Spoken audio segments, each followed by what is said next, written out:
अच्छा पौधा प्रभु को बहुत ही सुंदर। प्रभु कहाँ के विग्रह थे आज ये? नागपुर के प्रभु जी। अब इतना सुंदर, हरि बोल। आप सब लोगों ने राधा रानी को देखा, क्या करुणा उनकी आंखों में, हरि बोल। बहुत बहुत धन्यवाद प्रभु, और सभी भक्तों को हृदय से धन्यवाद कीर्तन में भाग लेने के लिए। अभी हम लोग मंगलाचरण करते हैं। ओम अज्ञानतिमिरान्धस्य ज्ञानाञ्जनशलाकया चक्षुरुन्मीलितं येन तस्मै श्रीगुरुवे नमः। श्रीचैतन्यमनोभीष्टं स्थापितं येन भूतले स्वयं रूप कदा मह्यं ददाति स्वपदान्तिकं।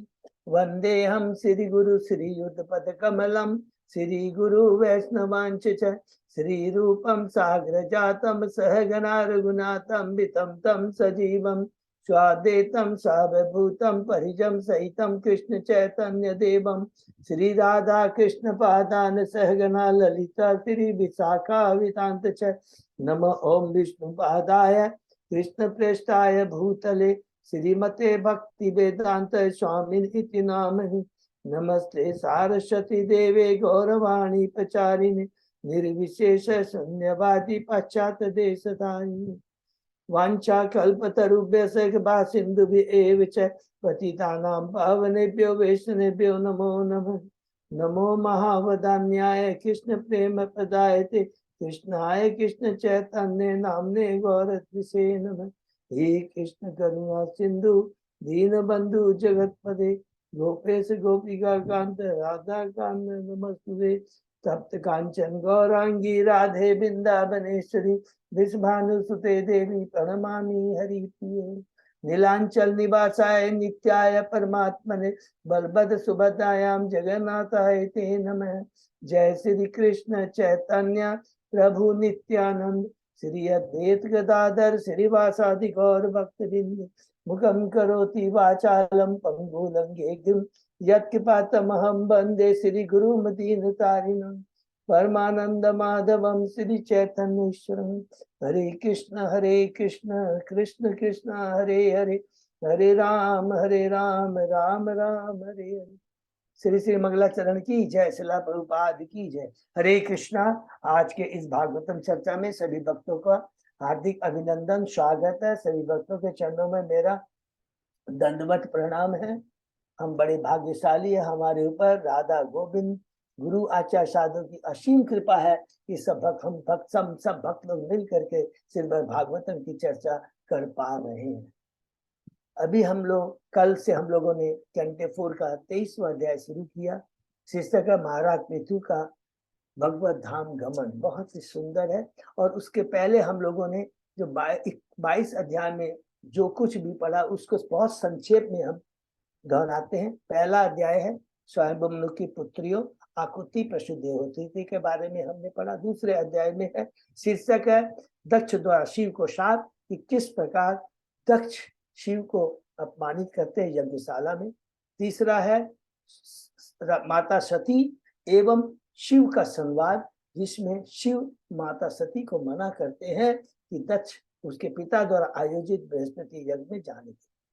चौथा अध्याय में है सती द्वारा गृह त्याग, किस प्रकार सती यज्ञ स्थल में जाती है, भगवान शिव को ग्लोरीफाई करती है और फिर कहती है कि हे पिता, तुम जैसे कलुषित चेतना वाले ही वास्तव में जो परम वैष्णव हैं उनको नहीं समझ सकते, देख सकते, क्योंकि आप आध्यात्मिक दृष्टि से अंधे होते हैं और अपना देह अपनी योग शक्ति से अग्नि को उत्पन्न करके उसमें त्याग देती है। 5वां अध्याय में है शिव द्वारा दक्ष के यज्ञ को विध्वंस जो वीरभद्र करता है। 6वें अध्याय में है ब्रह्मा जी द्वारा भगवान शिव को मनाना, कि किस प्रकार ब्रह्मा जी देवताओं को लेकर कैलाश धाम जाते हैं और शिव जी से प्रार्थना करते हैं कि यज्ञ को संपन्न किया जाए। 7वें अध्याय में प्रवेश करते हैं। शीर्षक है कि दक्ष द्वारा यज्ञ को संपन्न करना, कि किस प्रकार शिव जी ब्रह्मा जी का आदेश पाकर करके यज्ञ स्थल में जाते हैं, दक्ष को बकरे का धड़ प्रदान करते हैं और यज्ञ संपन्न करवाते हैं। 8वें अध्याय में प्रवेश करते हैं। शीर्षक है ध्रुव महाराज का गृह त्याग और वनगमन, जिसमें नया सेकंड पड़ाव शुरू होता है। किसके बारे में? स्वयंभू मनु के पुत्रों वंशावली के बारे में उत्तान पाद है और उनके पुत्र हैं ध्रुव महाराज। और संक्षेप में भी पढ़ा कि कैसे अधर्म ने मूसा से ब्याह किया और उनसे अधर्मी संतानें उत्पन्न हुई, और किस प्रकार ध्रुव महाराज अपने पिता द्वारा अपमानित महसूस कर करके माता सुनीति के पास आते हैं। माता सुनीति एक सुंदर गुरु का रोल करती है और उनके आदेश से ध्रुव महाराज घर छोड़ के जाते हैं और भगवान भेज देते हैं नारद मुनि को। नारद मुनि की कृपा से वो मधुबन में जा करके यमुना नदी के तट पर के ओम नमो भगवते वासुदेवा का मंत्र का जप करके भगवान को तुष्ट करते। 90वें अध्याय में प्रवेश करते हैं। ध्रुव महाराज का अपने महल वापस लौटना, किस पर भगवान को ध्रुव महाराज प्रसन्न करते हैं, भगवान से आशीर्वाद प्राप्त कर करके अपने महल में जाते हैं। उत्तानपाद बहुत प्रसन्न हो जाते हैं, माता सुनीति, सुरुचि और भाई उत्तम भी प्रसन्न हो जाता। और किस प्रकार जब उत्तानपाद देखते हैं कि मेरा पुत्र ध्रुव राज सिंहासन पर बैठने के योग्य हो गया है तो महल को छोड़ के चले जाते हैं। 10वें अध्याय में हम लोग प्रवेश करते हैं। शीर्षक है ध्रुव महाराज का यक्षों के संग में युद्ध, और उसमें हमने ये पढ़ा कि किस प्रकार ध्रुव महाराज राज सिंहासन पर बैठते हैं, विवाह करते हैं, संतानें होती है, 3 पुत्र 1 पुत्री, और किस प्रकार यक्ष से युद्ध करते हैं, जो कारण क्योंकि उन्होंने यक्षों ने उनके कजन ब्रदर चचेरे भाई उत्तम को मार डाला था। 11वें अध्याय में प्रवेश करते हैं। स्वयंभू मनु की ध्रुव महाराज को सलाह, बहुत सुंदर सलाह है। एक हम बद्ध जीवों को ध्रुव महाराज याद रखेंगे, भगवान का जिनको दर्शन हो गया, भगवान को जिनकी कृपा हो गई है, उनकी चेतना कलुषित नहीं होती है। भगवान अपनी योग माया से, अपनी माया से हमारे बद्ध जीवों को शिक्षा देने के लिए अपने शिष्यों के माध्यम से शिक्षा देते, उनकी मति को भ्रमित करते हैं। वैसे उनकी मति भ्रमित नहीं होती, याद रखिए। ध्रुव महाराज क्रोध की अग्नि में आकर कहते हैं स्वयंभू मनु कि तुम क्रोध की अग्नि में आकर करके यक्षों को मार रहे, ये उचित नहीं है। तुम्हें समझना है कि तुम्हारा क्या कर्तव्य है, तुम राजा हो और एक राजा के प्रति और एक क्या कर्तव्य होना चाहिए। क्रोध की अग्नि में आकर जो कार्य किए जाते हैं वो अच्छे नहीं होते हैं, हमारी आध्यात्मिक चेतना को वो कवर कर देते हैं। ध्रुव महाराज तुरंत बंद कर देते हैं। 13वें अध्याय में 12वें अध्याय में प्रवेश करते हैं। शीर्षक है ध्रुव महाराज का भगवान के वैकुंठ लोक को जाना।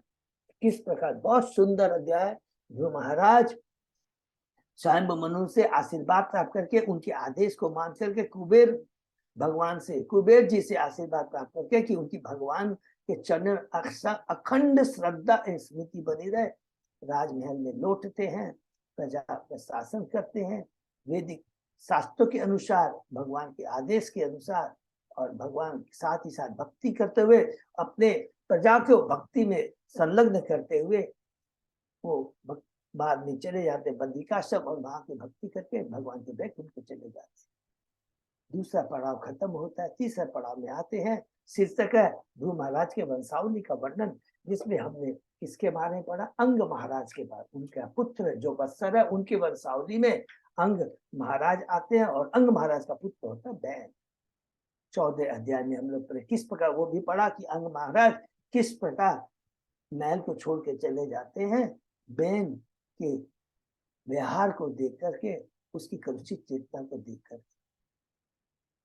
11वें अध्याय में प्रवेश करते हैं। राजा बैन की कथा, उसमें हमने पढ़ा कि राजा बैन राज सिंहासन पर बैठ कर करके एक जो राजा के भी जो कर्तव्य वो नहीं करता है, असुर प्रवृत्ति की उसके चेतना होती है, सारे धार्मिक स्थानों को बंद कर देता है, ऋषियों को क्रोध आ जाता है और अपनी हुंकार से उसे मार डालते हैं, और अंत में उसके 100 के जो जांघों से वो एक मंथन करके निषाद जाति उत्पन्न होती है, जो सारी उनके जितने भी शरीर में कलुषित गंदगी थी, कलुषिता थी, उसको टान देते हैं, और वही निषाद जाति आज पाप करने में निवृत्त है। 15वें अध्याय में प्रवेश करते हैं। राजा पृथु की उत्पत्ति और अभिषेक। हरीश बोल कि किस प्रकार ऋषि राजा बैन के बाहों का मंथन कर करके कपल को उत्पन्न करते हैं, जिनका नाम है पृथु महाराज और अर्ची। वही जिनके बारे में भी हम पढ़ रहे हैं कि किस प्रकार पृथु महाराज अपनी पत्नी अर्ची को लेकर जंगल चले गए, 23वें अध्याय में पढ़ रहे हैं उन्हीं के बारे में। वहां पृथु महाराज का ग्लोरिफिकेशन होता है, लेकिन बहुत सुंदर शिक्षा देते हैं कि केवल भक्तों का और भगवान का ही गुणगान होना चाहिए। और मैंने तो अभी अपने कर्म के द्वारा हमने ये प्रूफ नहीं किया है कि मेरा ग्लोरिफिकेशन होना चाहिए या नहीं। बहुत सुंदर कहते हैं। 16वें अध्याय में प्रवेश करते हैं। शीर्षक है वृंदी बंधुओं द्वारा महाराज पृथु की प्रशंसा, और उसके अंदर में पृथु महाराज को बंदी जन बोलते हैं कि आपका जो गुणगान हो रहा है ये एक शास्त्रों के अनुसार है, एक गुरु आचार्य ब्रह्मा जी ने बताया आपके बारे में, तो हम जो ग्लोरिफिकेशन गलत नहीं है। और आप भगवान के शक्तिवेश अवतार है, पृथ्वी को समतल करेंगे, पृथ्वी को आप दोहन करेंगे, अश्वमेघ यज्ञ करेंगे, आप चतुष्कुमारों से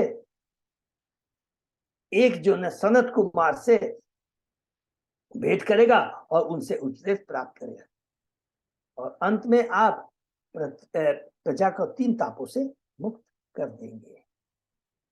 17वें अध्याय में हम लोग प्रवेश करते हैं। शीर्षक का महाराज पृथ्वी पर कुपित होना। हरि बोल। कि किस प्रकार पृथ्वी महाराज पृथ्वी के माध्यम से हमें शिक्षा देते हैं कि एकमात्र भगवान ही वास्तव में सृष्टि करता, पालन करता, संहार करता है। हे पृथ्वी, तुम जो सोच रहे हो कि तुम ही नागरिकों का अन्न फल फूल दे करके उनकी आवश्यकता पूरी करिए, तुम्हारा भ्रम है। मैं अपनी योग शक्ति से प्रजा का पालन करूं। 18वें अध्याय में प्रवेश करते हैं। शीर्षक पृथु महाराज का पृथ्वी का दोहन। कि किस प्रकार पृथु महाराज पृथ्वी का दोहन करते हैं, पृथ्वी को समतल करते हैं, और उसके बाद में ग्रामों की व्यवस्था करते हैं, नगर और ग्रामों की प्रॉपर व्यवस्था करते हैं। 19वें अध्याय में प्रवेश करते हैं। राजा पृथु के शो अश्वमेघ यज्ञ। कि किस प्रकार पृथु महाराज भगवान के आदेश के अनुसार, ये बहुत इंपॉर्टेंट चीज है, क्योंकि उनको भविष्यवाणी हुई थी, सब भगवान की इच्छा थी, और जितनी भी लीलाएं भगवान की इच्छा से है कि अश्वमेघ यज्ञ करते हैं। 100वां अश्वमेघ जब शुरू करते हैं तो इंद्र बाधा उत्पन्न करता है अपनी कलुषित चेतना के कारण, ईर्ष्या के कारण। ब्रह्मा जी आते हैं और कहते हैं, पृथु को कहते हैं कि देखो ये तो गलत काम कर रहा है, क्योंकि कलुषित चेतना में, देखो तुम तो क्यों है शुद्ध चेतना में, उन्नत चेतना में, तुमसे ये आशा नहीं की जाती है। सेम चीज हम 20वें अध्याय में पढ़ेंगे। और ऐसा जो कार्य करते हो जिससे कि और हमारा जीव अधर्मी होता जाए और कलुषित चेतना में प्रवृत्त हो जाए, अधर्म के ऊपर अधर्म किया जाए, ये उचित नहीं है, तुरंत उसको रोक दो। पृथु महाराज यज्ञ रोक देते हैं। 20वें अध्याय में प्रवेश करते हैं। शीर्षक महाराज पृथु के यज्ञ स्थल में भगवान विष्णु का प्राकट्य। बहुत सुंदर अध्याय है। इस पर भगवान विष्णु आते हैं और हम बद्ध जीवों को पृथु महाराज के माध्यम से शिक्षा देते हैं कि जिसकी चेतना उच्च कोटि की होती है वो कभी भी माया से द्वारा प्रभावित नहीं होता है। हमें भक्ति करते करते अपनी चेतना को ऐसे लेवल पे आ जाता है कि जैसे कि हम भक्ति में स्थिर हो जाए। ये बहुत इंपॉर्टेंट चीज है। जो भक्ति में स्थिर होता है उसी को बोलते हैं स्वरूप सिद्ध व्यक्ति। जिसके भक्ति में जो कि 3 गुणों के प्रभाव में आके जिसकी चेतना डगमगाती रहती है, जैसी हम लोगों की होती है, नहीं। और ऐसा नहीं कि हम लोग स्थिर उच्च कोटि की चेतना के स्थिर चेतना में नहीं आ सकते, जरूर आ सकते हैं। केवल एक ही काम करना है जो भगवान का आदेश है, भगवान के नाम गुण नाम का श्रवण कीर्तन स्मरण शुद्ध भक्तों के संग में बीच में रह के करना है। तो हम भी उस आध्यात्मिक पद पर पूछ जाएंगे जहां हमारी बुद्धि स्थिर हो जाएगी, चेतना स्थिर हो जाएगी। तो तुम तो उस लेवल के हो और तुम ऐसा कार्य करो। कहते हैं तुम्हारा कार्य है प्रजा को सुरक्षा प्रदान करना। और पृथु महाराज भगवान को नमस्कार करते हैं, ग्लोरीफाई कहते हैं, और कहते हैं मुझे एकमात्र एक ही इच्छा है। वो क्या? मेरे को 10 लाख कान दीजिए जिससे मैं शुद्ध भक्तों के मुखार बिंद से आपके नाम गुण लीलाओं का श्रवण कीर्तन स्मरण कर सकते। हरि बोल। बहुत सुंदर कहते हैं। और आप तो पिता के समान है, वो जानते हैं एक पुत्र के प्रति पुत्र को क्या देना चाहिए। 21वें अध्याय में हम लोग प्रवेश करते हैं। बहुत ही सुंदर है कि जब पृथु महाराज भगवान से आशीर्वाद लेते हैं, वो भी वापस आ जाते अपने महल में, रासिनासन पर बैठते हैं, रासिनासन पे खिलाते हैं, एक यज्ञ करते हैं जिसमें वो ऋषि, ब्राह्मण, स्वर्गलोक, देवता, राजर्षि सबको बुलाते हैं और दो ही बात कहते हैं पूरे अध्याय में, एकदम इंपॉर्टेंट एक ही चीज है। पहला तो वर्णाश्रम धर्म का पालन बहुत जरूरी है, जो कि 12 महाजन भी कहते हैं, और दूसरा बात कहते हैं सदैव ब्राह्मणों वैष्णव का सम्मान करना चाहिए और उनसे ही भगवान के नाम और लीलाओं के श्रवण कीर्तन स्मरण करना चाहिए। और आप यहाँ पर जो आए हैं भक्तगण, उनसे प्रार्थना करता हूँ मुझे आशीर्वाद दे, शुद्ध भक्तों की चरण धूलि में अपने सर पर धारण कर सके। ऐसी वार्तालाप होती रहती है कि वहां पर पहुंच जाते हैं चतुष कुमार, जिसमें से कि एक सनत कुमार है जो 19-20 जो कि हमारे लीला प्रभु ने पूछा था, तो सनत कुमार से वो ज्ञान प्राप्त करते हैं। 22वें अध्याय में जैसे ही चतुष कुमार आते हैं, हमने पढ़ा कि किस प्रकार एक वैष्णव का स्वागत होना चाहिए, सम्मान होना चाहिए। ये पृथु महाराज से सीखना चाहिए कि सदैव शुद्ध भक्तों की जब आते हैं उनके पद पांव का प्रक्षालन करके और उस जल को अपने ऊपर छिड़क कर अपने को धन्य, अपने को पवित्र बनाना चाहिए। जिस घर में वैष्णव नहीं आते हैं वो उस वृक्ष के समान है जहाँ पर खाली सर की सर पर रहते हैं। हरि और कहते हैं, प्रश्न करते हैं कि जो जीव भौतिकता में फंसा हुआ है उसकी कुशलता किसके अंदर है? आप तो सदैव आध्यात्मिक पद रहते हैं, आपकी कुशलता के बारे में क्या पूछो? बहुत सुंदर जवाब देते हैं पृथु महाराज, ये प्रश्न आप अपने लिए नहीं बद जीवों के लिए कर रहे हैं। कहते हैं एक ही बात कहते हैं कि जहां पर चतुष कुमार कहते हैं, सनत कुमार कहते हैं, जैसे कहते हैं जहां पर भगवान का वक्ता और श्रोता दोनों भक्त होते हैं, एक दूसरे का समागम होता है, एक दूसरे में चर्चा होती है, तो वो वातावरण दिव्य हो जाता है और दोनों ही धन्य हो जाते हैं। और कहते हैं कि हमें भगवान के नाम गुण लीलाओं का स्मरण कीर्तन करते रहना चाहिए और हमें भक्ति में स्थिर होना चाहिए। और भक्ति में स्थिर होने के लिए वो क्या कहते हैं कि शुद्ध भक्तों का संग करना चाहिए। दूसरा क्या कहते हैं, भक्ति के कार्य करने चाहिए, भगवान की पूजा करनी चाहिए। फिर बात क्या कहते हैं, भक्तों का संग नहीं करना चाहिए, हरि बोल, और किसी की निंदा नहीं करनी चाहिए। और भौतिक जगत में जो तीन द्वंद है, लाभ हानि, सुख दुख, जय पराजय, इस द्वंद से हमेशा हमेशा लड़ाई करने वाले, जो भी कष्ट भी आए, लाभ भी आए तो भी ज्यादा हिलना नहीं, फूलना नहीं, दुख भी आए तो विचलित नहीं होना चाहिए। ये भौतिक जगत है और जब तक इस भौतिक जगत में आते रहेंगे, लेकिन हमारे ऊपर निर्भर करता है कि हमारी भक्ति में कितनी शक्ति है, जो आएगी हमारे पास में लेकिन हमें प्रभावित नहीं कर पाएगी। बहुत सुंदर बात है। और इस प्रकार वो करते हैं, अंत में कहते हैं कि भगवान के चरणों की, भगवान की अंगूठी की कृपा, उनकी ही सेवा करनी चाहिए।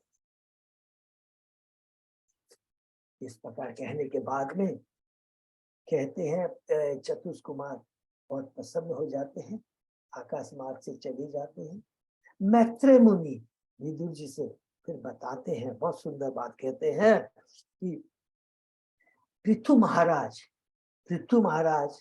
के बारे में बताते हैं। बहुत सुंदर हमने पढ़ा है कि वो 3 गुणों से ऊपर थे, वे सदैव भौतिक कलमश से मुक्त और एकमात्र भगवान की ही शरण में रहते थे।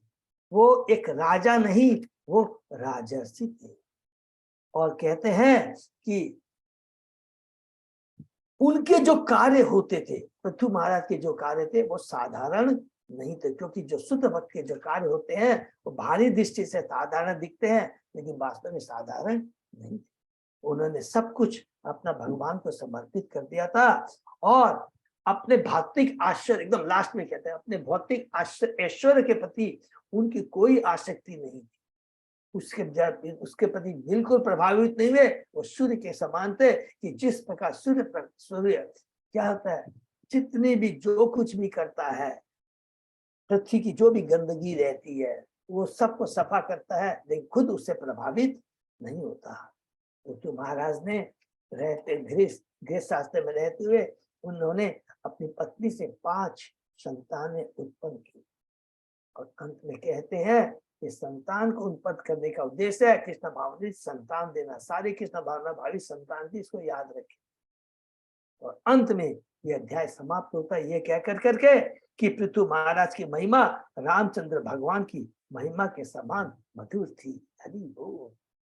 और एक पॉइंट जो हम लोग भूल गए बोलना, बहुत इंपॉर्टेंट है, जो बार बार याद करना है। क्या बोलते हैं कि उनने वो भगवान के आदेश को 100% उसी हिसाब से फॉलो करते थे, उसमें कोई भी डेविएशन नहीं होता। उनके जो आदेश होते थे प्रजा के लिए होते थे और वो पूरे पर्वत के समान अडिग, माने उसमें कोई भी हमारे को ढिलाई नहीं चलेगी। एक तो ये था, क्योंकि हमारे लिए एकमात्र वही जीवन का लक्ष्य है और उसी को हमको फॉलो करना जिससे हम अपने लक्ष्य को प्राप्त कर सके, भगवान को प्राप्त। और उस लक्ष्य को प्राप्त करने के लिए सारी चीजें, सारी व्यवस्था देते थे। और जब भी वो कोई भौतिक चीजों की आवश्यकता होती थी, सबसे बेस्ट जो स्वर्ग का जो माने सुख था वो अपनी प्रजा को पृथ्वी पर देते थे। लिखा है एकदम ये बात। लेकिन कहते थे उद्देश्य क्या है, इनको भोगते हुए भगवान की भक्ति करता, उससे डेविएट नहीं होना है। जो 4 रेगुलेटेड प्रिंसिपल है उसको स्ट्रिक्टली फॉलो करना है। ये बहुत इंपॉर्टेंट। 23वें अध्याय में हम लोग प्रवेश करते हैं महारत ऋतु का भगवत दान, जो कि हमने कल शुरू किया था। उसमें हमने पढ़ा कि पृथ्वी महाराज अपने जीवन की अंतिम अवस्था में भगवान के आदेशों का पालन करके उनकी पूर्ण सहमति से, किसके, भगवान के आदेश को, जो भगवान ने कहा था, से राज सिंहासन का भार अपने पुत्र को देकर तपस्या करने के लिए जंगल में चले गए। प्रभुपाद जी तात्पर्य में बहुत अच्छी बात कहते हैं, भगवान का शक्ति होने के कारण महाराज पृथु का जो श्री कृष्ण के प्रतिनिधि के रूप में बैकुंठ से आए थे, भगवत धाम जाना निश्चित था। हरि बोल। तो भी सभी प्रकार के आदर्श प्रस्तुत करने के लिए उन्होंने तपोवन में कठिन तपस्या की। मनुष्य जीवन तपस्या के लिए है। और वो तपस्या क्या है कि किस भगवान की भक्ति, यही तपस्या है। और भक्ति क्या है कलयुग के लिए, हरे कृष्ण कृष्ण कृष्ण हरे हरे, हरे राम राम राम हरे हरे, और वो शुद्ध भक्तों के संग। यही तपस्या। कितनी सरल विधि है बताइए। इतनी बड़ी कृपा और भगवान की क्या हो सकती है, चेतन महाप्रभु की और क्या कृपा हो सकती है। उन्होंने वानप्रस्थ जीवन के नियम का कठोरता से पालन किया और वन में कठिन तपस्या की।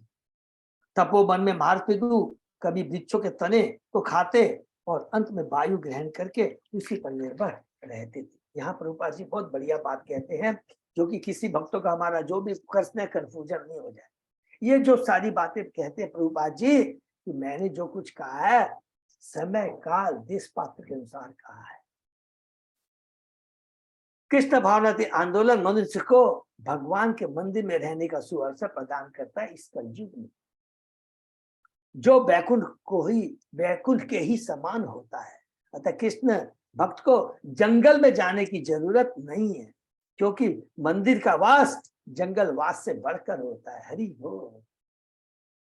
ऋतु महाराज ने ग्रीष्म ऋतु में पंचाग्नियों का सेवन किया, वर्षा ऋतु में वर्षा की झाड़ी में झड़ जो आती है वर्षा की झड़ से बाहर नहीं निकले, और जाड़े में अपने को जल में माने गले तक अपने के भीतर रहते थे और ये नंगी भूमि पर सोते थे। यहाँ तक हमने पढ़ा कि किस प्रकार तपस्या। लेकिन ये याद रखेंगे कि कोई भी कई बार कंफ्यूजन हो सकता है, अरे ये तो योगी है इस तरह की तपस्या करना, ही याद रखेंगे वो परम कृष्ण भक्त हैं।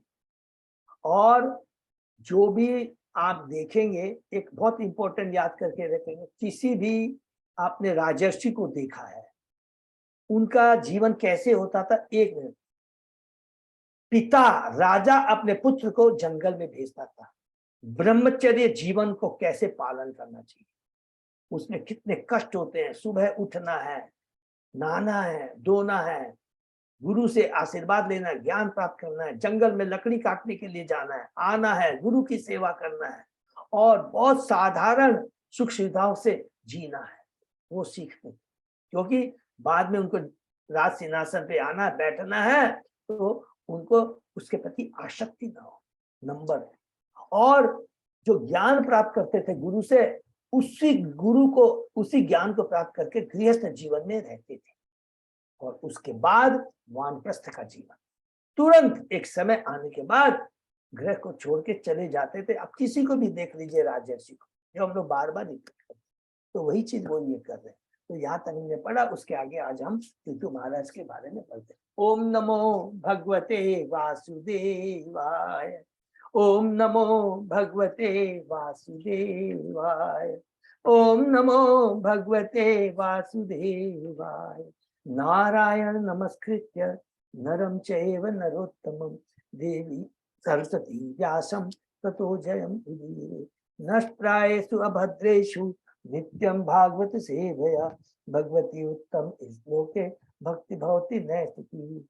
कृष्णाय वासुदेवाय देवकी नंदनाय च नंद गोप कुमाराय गोविंदाय आराध्यो भगवान ब्रजेश ततधाम वृंदावनम। रमया काचित उपासना व्रजवधु वर्गेण्य कल्पिता। श्रीमद् भागवतम प्रमाणम अमलम प्रेमा पुमर्तो महान। श्री चैतन्य महाप्रभो मतम इदम तत आदरो न परो। हरे कृष्ण कृष्ण कृष्ण हरे हरे, हरे राम राम राम हरे। कैंटो 4 अध्याय 23 23 श्लोक नंबर 7। प्रभु ठीक है? हाँ प्रभु जी। तो कर तितिक्षु यत वाक्दांत धर्व रेता जिता नीला। आरी राज यीशु कृष्णाम अचरत तप उत्तमम। अपनी वाणी तथा इंद्रियों को वश में करने, वीर स्खलित न होने देने तथा अपने शरीर के भीतर प्राण वायु को वश में करने के लिए भारत पितु ने ये सारी कठिन तपस्याएं साधी। यह सब उन्होंने श्री कृष्ण को प्रसन्न करने के लिए किया। हरि बोल। कृष्ण को प्रसन्न करने के लिए किया कि जो भगवान का भक्त होता है, एक राज सिंहासन राज सुख को त्याग करके आने के बाद भी, क्योंकि उसके प्रति आसक्ति नहीं होते है, वो देखिए इस तरह की वो तपस्या कर सकता है। ये उदाहरण है कि इसलिए कहते हैं प्रभुपाद जी, यह सब उन्होंने श्री कृष्ण को प्रसन्न करने के लिए किया, इसके और कोई अन्य प्रयोजन न था। इसको अंडरलाइन कर लेंगे, नहीं तो कई लोगों को कंफ्यूजन होता है, योगी भी तो इस तरह का करते हैं, तो ये याद रखेंगे। कलयुग के लिए बृहनारदी पुराण में संतुति की गई है। हरे नाम हरे नाम हरे नाम केवलम कलो नास्तेय नास्तेय नास्तेय गतिर अन्यथा। भगवान श्री कृष्ण द्वारा मान्य होने के लिए 24 घंटे उनके नाम जपने की आवश्यकता है। जंगल में जाने की आवश्यकता नहीं है, बड़े बड़े यज्ञ की दरकार नहीं है। हम लोग बड़े जो कि सतयुग त्रेता युग द्वापर युग में चाहे कुछ करने की दरकार नहीं है। केवल एक चैतन्य महाप्रभु की जो वाणी है, जो कि स्वयं भगवान भक्त के रूप में आए हैं, उसे हमें फॉलो करना है। दुर्भाग्य जो लोग इस गुर को नहीं स्वीकार करते, वह अन्य प्रकार का छद्म चिंतन पसंद करते हैं। किंतु वास्तविकता यह है कि विशुद्ध होने के लिए, विशुद्ध माने 3 गुणों से ऊपर आने के लिए, या तो ऊपर वर्णित तपस्या की कठिन विधि को स्वीकार किया जाए, या फिर श्री कृष्ण को प्रसन्न करने के लिए भक्ति की जाए। और वो पहली वाली जो है, ये जो ऊपर में कहा गया, ये इस कलयुग में पॉसिबल नहीं है। इस एकमात्र कृष्ण के लिए किसकी भक्ति करना ही उचित है। जो व्यक्ति कृष्ण भक्त होता है वह अत्यंत बुद्धिमान है, क्योंकि कलयुग में ऐसी कठिन तपस्या कर पाना संभव नहीं है। और वह इतना बुद्धिमान है कि जो महाप्रभु ने कहा है तुरंत उसको एक्सेप्ट कर लेता है। हमें भगवान श्री चैतन्य बाबू जैसे महापुरुषों के अनुसरण की ही आवश्यकता है। शिक्षा शास्त्र में भगवान श्री चैतन्य महाप्रभु ने लिखा है, परम विजयते श्री कृष्ण संकीर्तन। श्री कृष्ण के नाम की जय हो, जो आरंभ से हृदय को विस्तृत करके तुरंत मुक्ति प्रदान करता। बहुत सुंदर शिक्षा शास्त्र ने जो पहले श्लोक में दूसरे श्लोक में लिखा है कि हरि नाम का जप इतना पावरफुल है। भगवान आपने सारी शक्ति अपने नाम में भर दी है, लेकिन मैं कितना दुर्भाग्यशाली हूं कि इस नाम में मेरी रुचि उत्पन्न नहीं हो रही। भव माधवाग्नि निर्वापणम, यदि समस्त योगों का असली उद्देश्य श्री कृष्ण को प्रसन्न करना है तो इस युग के लिए योगों का असली उद्देश्य इस युग के लिए संतुष्ट भक्ति योग पर्याप्त है, किंतु यह आवश्यक है कि भगवान की सेवा निरंतर संलग्न रहा जाए। ये देखिए बार बार कहीं भी प्रभुपाद जी कहते हैं, प्लीज सेवा बहुत जरूरी है। गुरु भगवान परम वैष्णव की सेवा बहुत जरूरी है, क्योंकि सेवा से ही इस कलयुग में हमारा चेतना शुद्ध होती है, निर्मल होती है। एग्जाम्पल याद कर लेंगे नारद मुनि का। नारद मुनि को कोई ज्ञान नहीं था, बहुत बड़े जीवी नहीं थे, दासी के पुत्र थे, एकमात्र शुद्ध भक्तों का संग किया, उनका उच्चिष्ट खाया, उनसे हरिनाम के बारे में सुना। किंतु यह आवश्यक है भगवान की सेवा निरंतर संलग्न रहा जाए। यद्यपि पृथु महाराज ने अपना तप श्री कृष्ण के आविर्भाव के बहुत पहले किया था, किंतु इसका उद्देश्य श्री कृष्ण को ही प्रसन्न करना था, क्योंकि श्री कृष्ण भगवान तो द्वापर युग में आए थे ना, इसका कोई कंफ्यूजन नहीं होना चाहिए। ऐसे अनेक ज्ञानी हैं जो यह दावा करते हैं कि श्री कृष्ण की पूजा केवल 5000 वर्ष पूर्व आरंभ हुई, जब भगवान श्री कृष्ण भारत में प्रकट हुए, किंतु यह असलियत नहीं है। पृथु महाराज ने श्री कृष्ण की पूजा लाखों वर्ष पूर्व की, क्योंकि पृथु महाराज ध्रुव के वंश थे, जिन्होंने सतयुग में 36,000 वर्षों तक राज किया था। जब तक ध्रुव महाराज 1,00,000 वर्ष की आयु तक जीवित रहे हो, वे 36,000 वर्षों तक कैसे राज्य करते रहे? बात तो यह है कि श्री कृष्ण पूजा सृष्टि के आरंभ से विद्यमान थी। हरि बोल। तो भगवान ने भी कहा था, गीता में कहा कि मैं अर्जुन, मैं तुझे ये गीता उपदेश 5,000 साल पहले दे रहा हूँ, ये मैंने पहले लाखों वर्ष पूर्व हमने किसको पढ़ा था?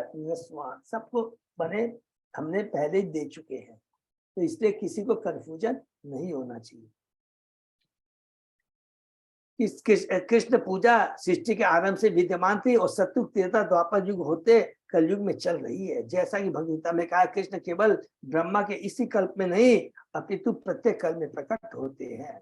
फलतः मैंने प्रत्येक दिन में, एक कल्प का मतलब ब्रह्मा जी का एक दिन है, ये याद है। ब्रह्मा जी के 100 दिन होते हैं, 100 कल्प, 100 वर्ष होते हैं, ठीक है ना।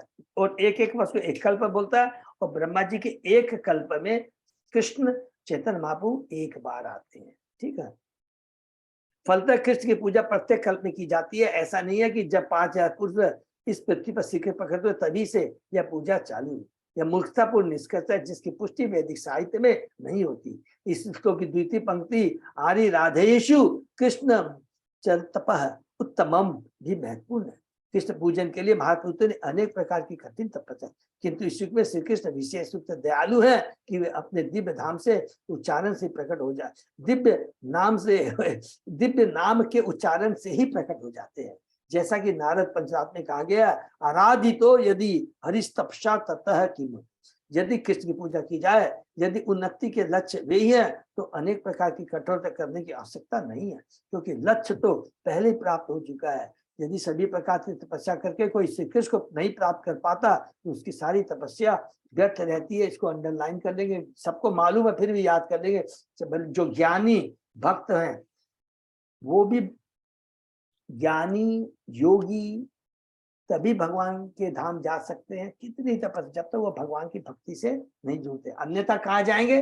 रिपीट कर लेते हैं, ब्रह्म ज्योति में जाकर विलीन होंगे, और करोड़ों वर्ष तक वहां रहने के बाद उन्हें धड़क करके नीचे आना पड़ेगा, क्योंकि बिना कृष्ण के सारी तपस्या वृथा श्रम एवं ही केवलम। भागवतम का हम लोगों ने पहले कैंटो के दूसरे अध्याय में पढ़ा था। मतलब हमें यह सोचकर निराश नहीं होना चाहिए कि हम जंगल जाकर कठिन तपस्या नहीं कर पा रहे। हरि बोल। हमारा जीवन इतना अल्प है, कलयुग है, याद रखेंगे, हमारा जीवन इतना अल्प है कि हमें वैष्णव आचार्य बताए गए नियमों का दिल से पालन करना चाहिए और शांतिपूर्वक कृष्ण भक्ति करनी चाहिए। प्लीज ये 2 लाइन याद कर लीजिए, हमेशा याद करेंगे तो सारा कंफ्यूजन।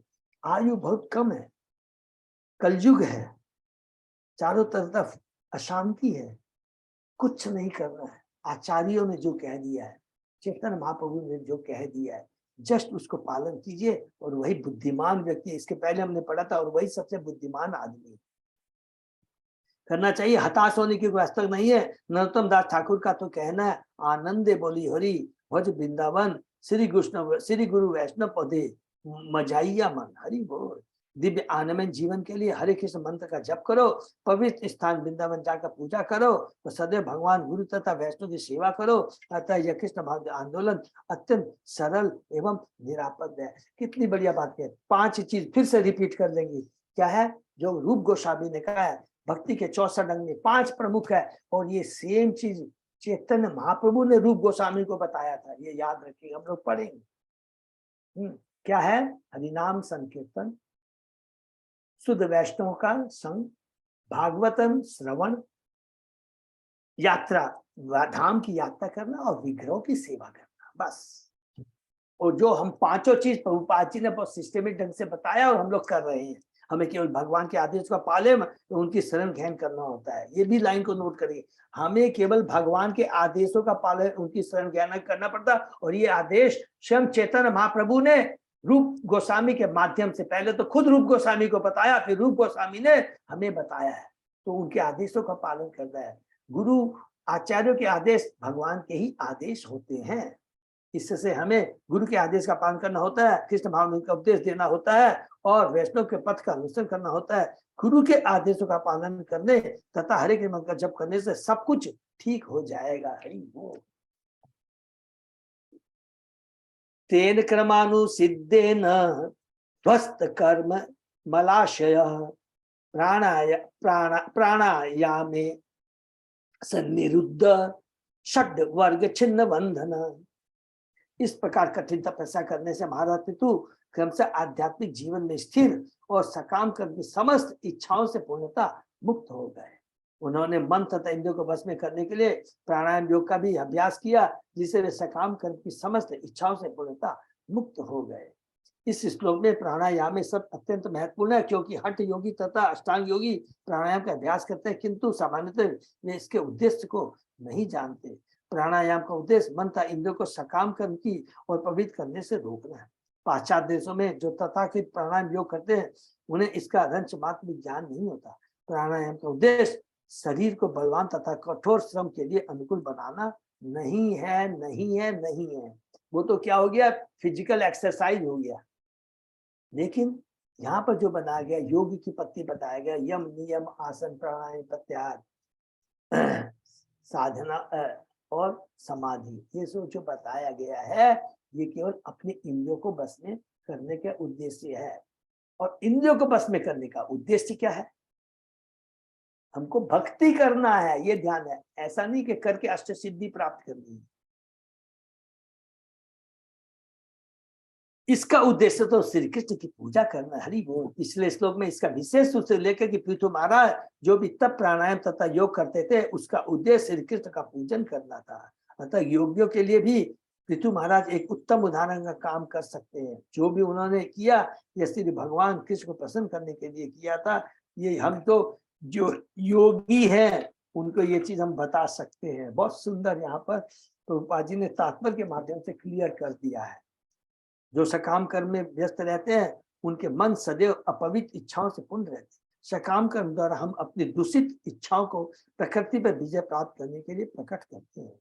जो कलुषित चेतना है, जब तक मनुष्य में दूषित इच्छाएं प्रधान रहती है, उसे एक के बाद दूसरा शरीर धारण करना पड़ता है। तथाकथित योगी योग के असली उद्देश्य को समझे बिना अपने शरीर को स्वस्थ बनाए रखने के लिए योग का अभ्यास करते हैं। इस प्रकार वे सकाम कर्म में प्रवृत्त होते हैं और इच्छाओं से बंध कर उन्हें दूसरा शरीर धारण करना पड़ता है। उन्हें इसका ज्ञान नहीं होता कि जीवन का चरम लक्ष्य श्री कृष्ण तक पहुंचना है। ऐसे योगियों को विभिन्न योनियों में विचरण करते रहने से बचाने के लिए शास्त्रों की यह चेतावनी है कि इस युग में योगाभ्यास एक तरह से समय का अपव्यय है। ऊपर उठे एकमात्र साधन हरे कृष्ण महामंत्र का जप है। हरि बोल। राजा पृथु के कार्यकलाप सत्य युग में हुए थे, किंतु आधुनिक युग में पतितात्मा योग अभ्यास को ठीक से नहीं समझ पाती। फलतः शास्त्रों का कथन है, कलो नास्ते नास्ते नास्ते गतिर अन्यथा। निष्कर्ष यह निकला कि जब तक कर्मी ज्ञानी तथा योगी, बहुत देखिए ये बहुत इंपॉर्टेंट लाइन है प्लीज, जब तक कर्मी ज्ञानी तथा योगी भगवान कृष्ण की भक्ति नहीं करते, तब तक उन्हें तथाकथित तप तथा योग का कोई महत्व नहीं होता। माने एकमात्र योग, चाहे हम कर्म योग बोले, चाहे ज्ञान योग बोले या ध्यान योग बोले, जब भी हम योग बोलते हैं इसका मतलब होता है अपने कर्म को, अपने ज्ञान को, अपनी योग पद्धति को जो अभी कर रहे हैं कौन, ये तुम्हारा कृष्ण से जोड़ना, अर्थात भक्ति से जोड़ना बहुत जरूरी है, नहीं तो सब बेकार है। इसलिए कलयुग में बोला ये सब करने की दरकार नहीं है, सिर्फ बोला जंप कीजिए, लिफ्ट को पकड़िए, सीढ़ी को छोड़ करके सीधा भगवान की भक्ति में जुड़ करके सीधा इसी जीवन में भगवत धाम जा सकते हैं। नाराधित यदि हरि की पूजा नहीं की जाती तो ध्यान योग, कर्म योग आदि करने से कोई लाभ नहीं है। यहाँ तक प्राणायाम की बात है, भगवान के नाम का कीर्तन तथा प्रेम विभोर होकर नाचना भी प्राणायाम माने जाते हैं। हरि बोल। एक पिछले में सनत कुमार ने महाराज पृथ्वी को भगवान वासुदेव की सेवा निरंतर रहने का आदेश दिया है। यतपाद पंकज पलास विलास भक्तिया कर्माशयम गतिम मुद्द ग्रंथयंति संत। केवल यही अभी जस्ट हम लोग ने पढ़ा जो 22वें अध्याय में, केवल वासुदेव को पूजने से सकाम कर्म की इच्छाओं से मुक्त हुआ जा सकता है। वासुदेव की पूजा किए बिना योगियों तथा ज्ञानियों को ऐसी इच्छाओं से मुक्ति नहीं मिल पाती। और हमने क्या पढ़ा था, सबको याद है ना, कि योग और ज्ञानी ये काम वासना है, सबको याद है ना, बहुत इंपॉर्टेंट है। हमने कहा था कि 22वें अध्याय का 39वां और 40वां श्लोक पूरा सार है, उसको बार बार पढ़ेंगे। ये भी काम वासना है क्योंकि वो इंद्रिय तृप्ति के लिए है। क्यों इंद्रिय तृप्ति है? ज्ञानी ब्रह्म ज्योति में मिलना चाहता है, डरता है भौतिक जगत दुखालय है, कुछ नहीं करूंगा। अरे मनुष्य जीवन बड़ा दुर्लभ है, भगवान की भक्ति के करने के लिए है, और तुम भाग रहे हो भौतिक जगत से केवल किसके लिए, कि मुझे मुक्ति मिल जाए। ये मुक्ति का मतलब क्या है? भगवान की भक्ति करके भगवान के धाम जाना, वही वास्तव में विमुक्ति है। तत्वत नैदिक्त मतयो यतयो अपि रुद्ध श्रोतो गणा तमरणम भज वासुदेवम।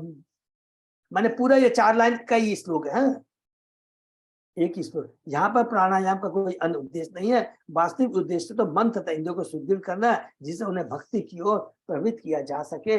इस युग में यह संकल्प हरे कृष्ण महामंत्र का कीर्तन करने से प्राप्त हो जाता है। इसको अंडरलाइन कर सकते हैं फिर से।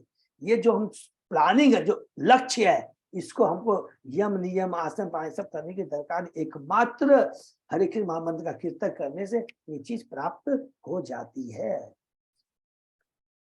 सनत कुमारो भगवान यदा यदा आध्यात्मिकम परम योग तेनेव पुरुषम अभजत पुरुष ऋषभ। इस प्रकार मनुष्य में श्रेष्ठ पृथु महाराज ने आध्यात्मिक उन्नति के पथ का अनुसरण किया, जिसका उपदेश सनत कुमार ने किया था, अर्थात उन्होंने श्री भगवान की पूजा की थी। हमारे पीके लीला प्रभु का भी यहाँ भी उत्तर आ गया है। और अभी हमने जो पढ़ा था 16वें अध्याय में, उसमें भी बहुत क्लियर लिखा है कि सनत चतुष्क कुमार में वह सनत कुमार से उपदेश प्राप्त करेंगे। चारों आते हैं लेकिन सनत कुमार ही उपदेश देते हैं। 2 जगह कंफर्म हो गए हैं। इस श्लोक में स्पष्ट कहा गया कि सनत कुमार के उपदेशानुसार महाराज पितु प्राणायाम योग करते हुए श्री भगवान की सेवा में लगे रहे। इस श्लोक में पुरुषम भजत पुरुषर्भ ऋषभ शब्द महत्वपूर्ण है।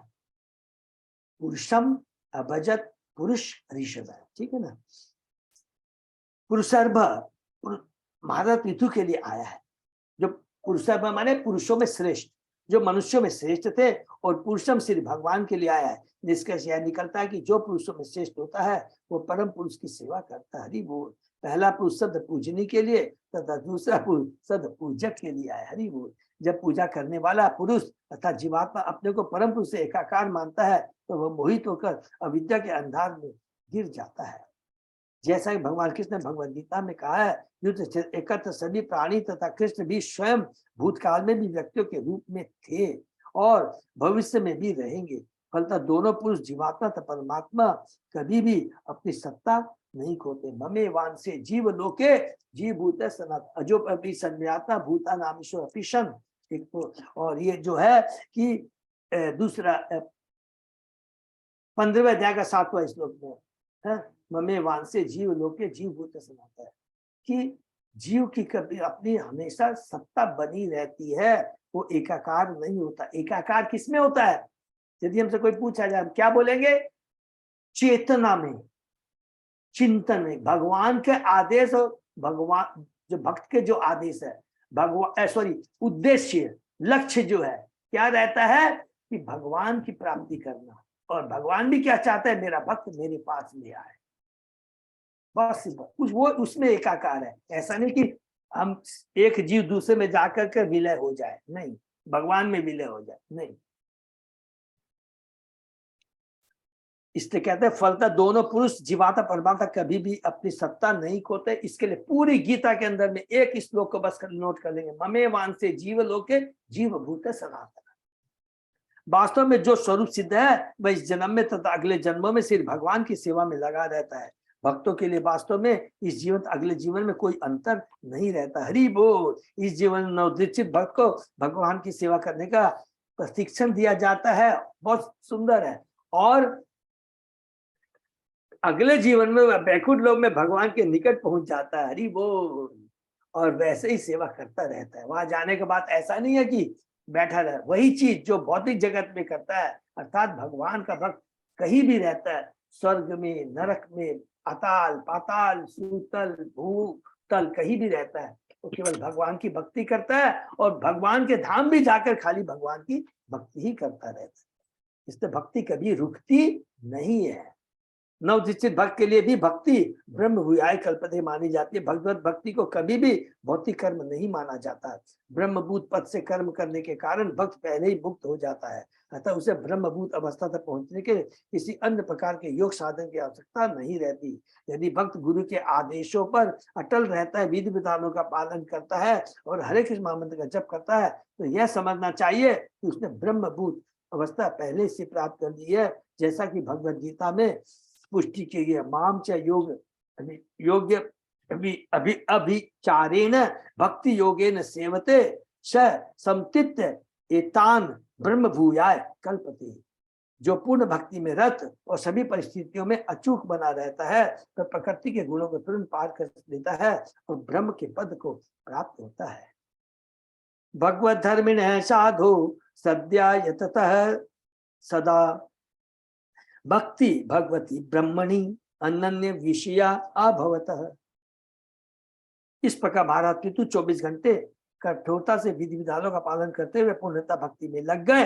इससे श्री भगवान कृष्ण के प्रति उनमें प्रेम तथा भक्ति का उदय हुआ और वे स्थिर हो गए। हरि बोल। ये स्थिर वर्ड बहुत इंपॉर्टेंट है कि इस लेवल पे हम पहुंच जाते हैं।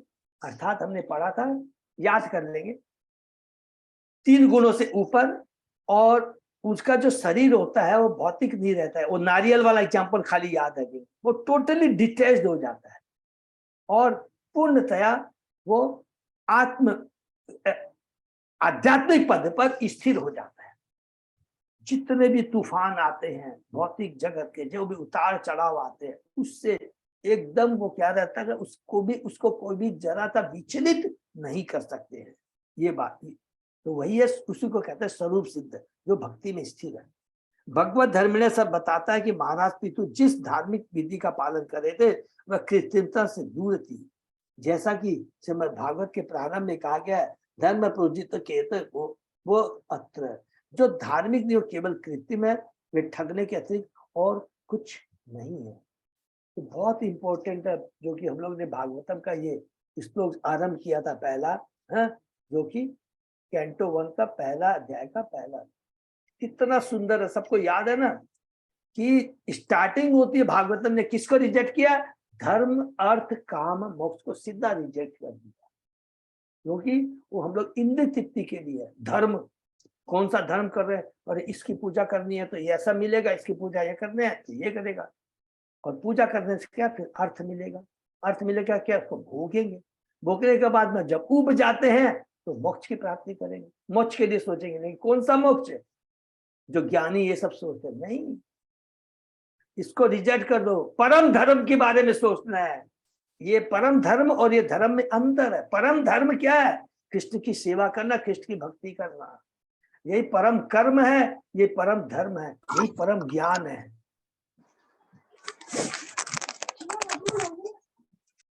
वीर राघवाचार्य ने भगवत धर्मणि की व्याख्या निवृत्त धर्म के रूप में की है, जिससे सूचित होता है कि यह भौतिक महत्वाकांक्षाओं से कलुषित नहीं हो सकता, जैसा कि शील रूप गोस्वामी ने कहा। हरि बोल। अन्य अभिलाषिता शून्यम ज्ञान कर्मादि अनाभूतम अनुकूल्य कृष्णानुशीलनम भक्ति उत्तमा।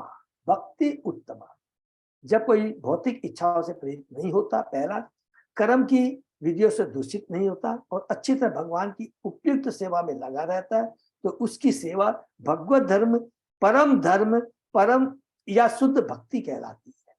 इस श्लोक में ब्रह्मणी निर्गुण ब्रह्म का सूचक नहीं है। निर्गुण ब्रह्म श्री भगवान के अधीन है, और चूंकि निर्गुण ब्रह्म के उपासक ब्रह्म तेज के एकाकार होना चाहते हैं, अतः वे भगवत धर्म के अनुयायी नहीं कहे जा सकते। निर्गुण ब्रह्म, भगवान 3 गुणों से ऊपर है भाई। हाँ, ऐसा नहीं कि भगवान में कोई गुण नहीं है, जो कि क्या बोलते हैं ना, मायावादी है, वो निराकारवादी लोग जो सोचते, ऐसा ये भगवान निराकार है, निराकारवादी वो नहीं है। अपने भौतिक सुख में भ्रमित, अतः वे भगवत के अनुयायी नहीं कहे जा सकते। अपने भौतिक सुख में भ्रमित होकर निर्विशेषवादी निराकारवादी भगवान के अस्तित्व में मिल जाना चाहते हैं, किंतु भगवान ऐसा कभी नहीं चाहता। अतः शुद्ध भक्त वास्तव में भगवत धर्मी होता है। इस श्लोक से स्पष्ट महाराज पितु कभी निर्गुण ब्रह्म के उपासक नहीं थे, वह सगुण ब्रह्म माने साकार, भगवान के साकार रूप के उपासक थे। वे सदैव से भगवान के शुद्ध भक्त ही रहे। भगवती ब्रह्मणी से ऐसे व्यक्ति का बोध होता है जो उसे भगवान की भक्ति में लगा रहता है। भक्त को निर्गुण ब्रह्म संबंधी ज्ञान स्वतः प्रकट हो जाता है। क्या था? ब्रह्म, परमात्मा और भगवान तीनों का ज्ञान भक्त को हो जाता है। हम लोगों ने कई बार पढ़ा है। और वह निर्गुण ब्रह्म में कभी बेकार नहीं होना चाहता। महाराज पितु अपने भक्ति संबंधी कार्य को पूरा करने में स्थिर हो गए। उन्हें कर्म, ज्ञान या योग की शरण नहीं लेनी पड़ी। हरि बोल। तस्यानया भगवत परिकार में शुद्ध सत्वात्मन तत् अनुस्मरणम अनुपूतया ज्ञानम विरक्ति मत अभूत निशितेन येन चिच्छेद संशय पदम निज जीव कोशम। हरि बोल। निरंतर भक्ति करते रहने से पृथु महाराज का मन शुद्ध हो गया, अतः वे भगवान के चरणारविंद का चिंतन करने लगे। इससे वे परम विरक्त हो गए और पूर्ण ज्ञान प्राप्त करके समस्त संशयों से परे हो गए। इस तरह वे अहंकार तथा जीवन के भौतिक बोध से मुक्त हो चुके थे। नारद पंचरात्र में भगवान की भक्ति की उपमा महारानी से दी गई है। जब महारानी दर्शन देती है तो अनेक सेविकाएं उनके साथ रहती है। देखिए, बहुत इंपॉर्टेंट है कि जहां भक्ति होती है वहां ऐश्वर्य, मुक्ति, भुक्ति सब उसके पीछे पीछे घूमती है। भक्त की सेविकाएं हैं कौन कौन? ऐश्वर्य, मुक्ति तथा योग शक्तियां। कर्मी लोग भौतिक सुख में लिप्त रहते हैं। ज्ञानी लोग भौतिक बंधन से छुटकारा पाने के लिए इच्छुक रहते हैं और योगी 8 प्रकार की अष्ट सिद्धियां प्राप्त करने के लिए लालायित रहती है। नारद पंचरात्र से हमें ज्ञात होता है कि जिसे शुद्ध भक्ति की अवस्था प्राप्त हो जाती है उससे कर्मों से प्राप्त होने वाले, बहुत ध्यान से हम लोग पढ़ेंगे, समस्त ऐश्वर्य, दार्शनिक चिंतन तथा योग भी प्राप्त हो जाते हैं। अतः श्री विलंबर ठाकुर ने अपने कृष्ण कर्णामृत में प्रार्थना की है, हे भगवान, यदि मुझ में आपके लिए अटूट भक्ति है तो आप साक्षात मेरे समक्ष प्रकट हो। फिर तो कर्मों के फल तथा दार्शनिक चित्तम, धर्म, अर्थ, काम तथा मोक्ष ये सब मेरे अनुचर बनकर मेरे आदेश की प्रतीक्षा में खड़े रहेंगे। हरि बोल। भाव यह है कि ज्ञानी लोग ब्रह्म विद्या से संस्कारित होकर प्रकृति के चंगुल से निकलने के लिए अधिक प्रयास करते हैं। उनका खाली उद्देश्य रहता है, अरे इस प्रकृति के चंगुल से मैं कैसे निकलूं। ये उनका दिमाग में नहीं होता कि भगवान की भक्ति करने से यही रहते रहते तू प्रकृति के चंगुल से निकल जाएगा। लेकिन वो अपने दार्शनिक चिंतन के माध्यम से चंगुल से निकलना चाहते हैं, अपने ज्ञान के माध्यम से।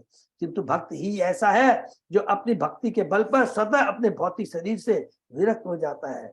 जब भक्त का आध्यात्मिक शरीर विरक्त होने लगता है तभी वह दिव्य जीवन के कार्यों में प्रविष्ट होता है। इस समय हमारा शरीर, मन तथा बुद्धि सभी भौतिक है, जिनसे हमारा संपर्क है। किंतु जब हम इन भौतिक अवस्थाओं से मुक्त हो जाते हैं, अर्थात जब अपनी मन, बुद्धि, शरीर, इंद्रिया सबको भगवान की सेवा में लगा देते हैं, तो हम इस भौतिक जगत में रहते हुए ही मुक्त हो जाते हैं। तो हमारे आध्यात्मिक शरीर, मन तथा बुद्धि प्रकट होते हैं। हरि बोल। तो वही इंद्रिया जब भौतिक सुख के लिए लालायित रहती है, इन्हीं को भगवान की सेवा में लगा देते हैं, तो क्या होता है, हमारा शरीर आध्यात्मिक हो जाता है, मन आध्यात्मिक हो जाता है, बुद्धि आध्यात्मिक हो जाती है। हरि बोल।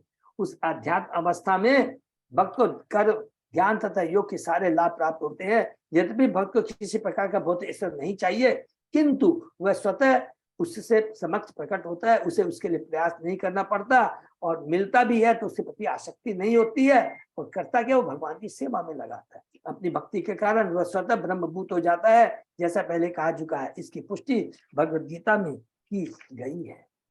माम च योग अभिचारेण भक्ति योगेन सेवते सगुणान समतीत्येतान ब्रह्म भूयाय कल्पते। जो पूर्ण भक्ति में रहता है और सभी परिस्थितियों में अचूक बना रहता है, वह प्रकृति के 3 गुणों को तुरंत पार कर लेता है और ब्रह्म पद को प्राप्त होता है। नियमित भक्ति करते रहने के कारण भक्त को जीवन की दिव्य स्थिति प्राप्त होती है। उसका मन अध्यात्म में लगा रहने के कारण वह भगवान के चरणों में अतिरिक्त कुछ भी सोच ही नहीं सकता। संस्मरण अनुपूर्तया शब्द का अर्थ यही है। भगवान के चरण कमल का निरंतर चिंतन करते हुए भक्त अविलंब, बिना माने रुकावट के, शुद्ध सत्व में स्थित हो जाता है। शुद्ध सत्व वह पद है जो सतोगुण समेत प्रकृति के गुणों से ऊपर होता है, माने 3 गुणों से ऊपर होता है। शुद्ध सतोगुण है। इस भौतिक जगत में सतोगुण परम सिद्धि का सूचक है, किंतु मनुष्य को इस गुण को भी लांघ कर शुद्ध सत्व अवस्था तक पहुंचना होता है। क्योंकि इस भौतिक, थोड़ा समय हो गया, क्योंकि इस भौतिक जगत में भी हमने पढ़ा है जो सतोगुण है ना, प्योर सतोगुण नहीं होता है, उसमें भी थोड़ा सा रंच रजोगुण मिश्रित रहता है। मिश्रित सत्व होता है। हरि बोल। जहाँ तीनों गुण अपना प्रभाव नहीं दिखा सकते। हरि श्री विश्वाचार्य साहब ने निम्न को उदाहरण दिया है, यदि किसी की पाचन शक्ति प्रबल है तो जो भोजन करने के पश्चात उसके उदर में स्वतः इतनी अग्नि उत्पन्न हो जाती है कि बिना किसी औषधि के सब कुछ पच सकता है। उसी प्रकार भक्ति की अग्नि इतनी प्रबल होती है कि भक्त को पूर्ण ज्ञान प्राप्त करने या भौतिक आकर्षण से विरक्ति के लिए पृथक से कुछ नहीं करना होता। बहुत इंपॉर्टेंट है, प्लीज इसको अंडरलाइन कर लेंगे।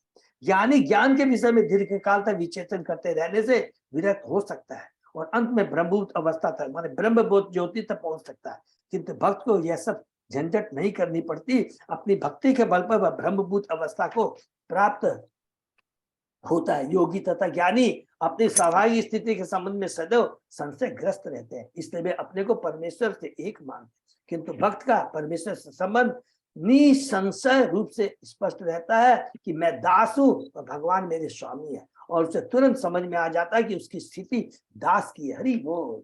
ज्ञानी तथा योगी भक्ति के बिना अपने को मुक्त समझ सकते हैं, किंतु उनकी बुद्धि भक्त जितनी विमल नहीं होती।